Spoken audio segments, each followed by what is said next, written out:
time were sending us games. We'd get cassettes through the post, probably, I would say, at its peak, 5 or 10 a day. And if you think the cassettes take 5 minutes to load up each, that's quite a lot of time you've got to spend just looking at what somebody else has sent. And I have to say, most of them were not very good. They were, you know, it's nice. Yes, good for you. Well, oh, lovely. Well done. Yes, very nice. Yes. Oh, I'll tell you what it was like. Do you remember when the internet was in its early days and everybody was putting up websites? I see some faces nodding there. Yes. And you looked at the colours of the websites and thought, yes, I know those colours. And you looked at the way they laid out their tables and you thought, yes, I know that table instruction. Yes, it was like that. These games mostly were not very good. But of course it was worth looking through these things and spending quite a lot of time, because in amongst them there were a few pearls. You can see the artwork for some of the pearls.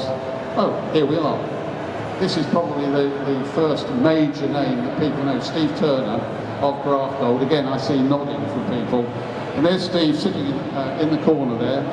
I saw him a few weeks ago, and he's much the same, but rather grey. Not like me, obviously, I haven't changed at all. The jersey's gone though. Please note, I have to admit, if you look at the photographs on the net and what have you of all of us who are in the business, we're all wearing those kind of jerseys. And the big glasses. But you can see up here, Rama, the Astroplane, in the corner, Avalon. Here's the artwork for Avalon.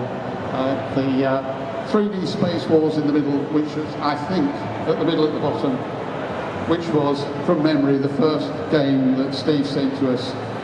In amongst all these other cassettes, there's this one where you think, that's a good one, we like this. And so, of course, once you've done the easy bit of sitting loading at other people's games and playing them until you've decided whether they're any good or not, that's the easy bit. Then you've got to get it out in the market, and that's what we did. Of course, Steve brought along to us Andrew Braybrook. Who knows the name? Yeah. As it says in the Your Sinclair comment, we promoted our programmers because that's where we saw the creativity. Certainly me, having written code myself and not being very good at it, I have to tell you, I rather respected the coders more than other people in the business, I think. And so we promoted our coders as being the people who were worth watching and keeping an eye on. Andrew Braybrook came to Steve Turner. I don't know quite how they met. And Steve brought the Gribbly's Day Out to us, and oh, what a fantastic game. Who's played Gribbly's Day Out? Yes! Yes!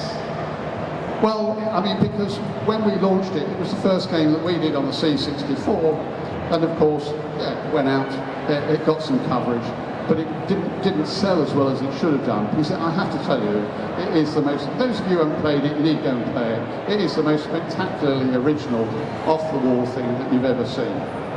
And my daughter still talks about how the end-of-level monster hovers off the stage. You can't see it, you just hear it. Clack, clack, clack, clack, clack, clack, clack, clack, clack, clack, clack, clack. She still talks about that. That was Andrew Braybrook. He wrote a complete story to go with the game, which we published in the cassette inlay.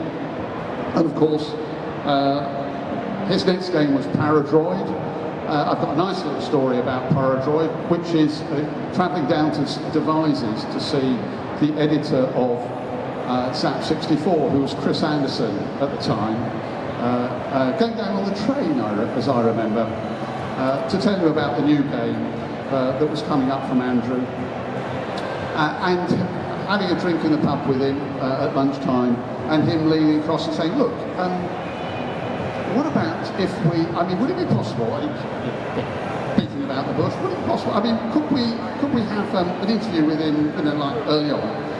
What, you mean, I mean, could we have a sequence, like he could tell us what it's like to be writing the game? And I'm going, what? Oh, I don't know. I wouldn't like it to interfere with what he's doing. He's playing hard to get, thinking, wow, this is fantastic. And well, what we could do, we could call it a programmer diary, and he could just write about the process of writing the game. So of course, I'm going, well, I'm not sure.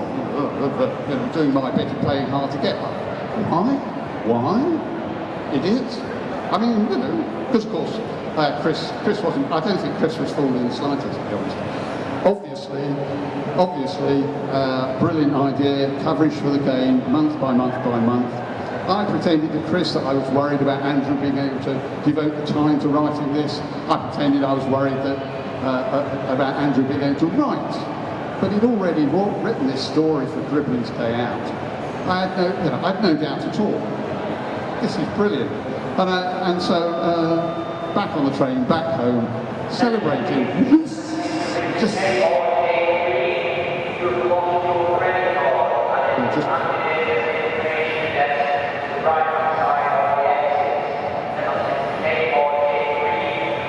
shall I carry on?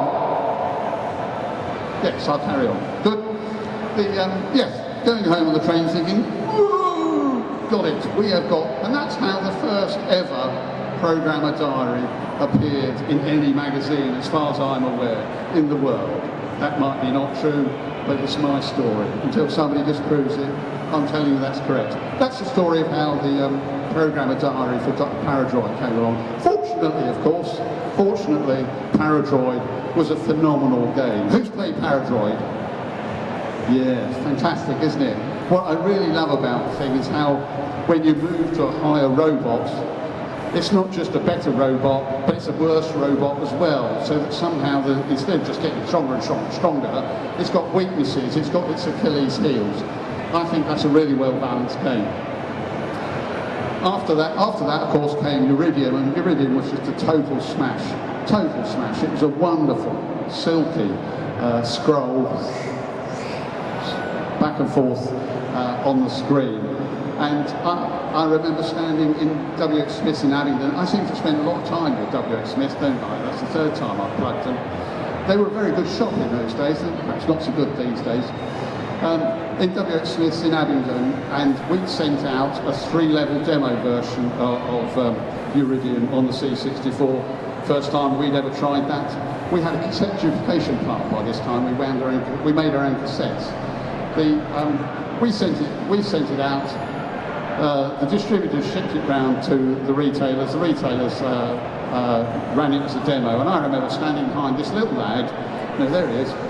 And the screen's up there, and he's playing Uridium.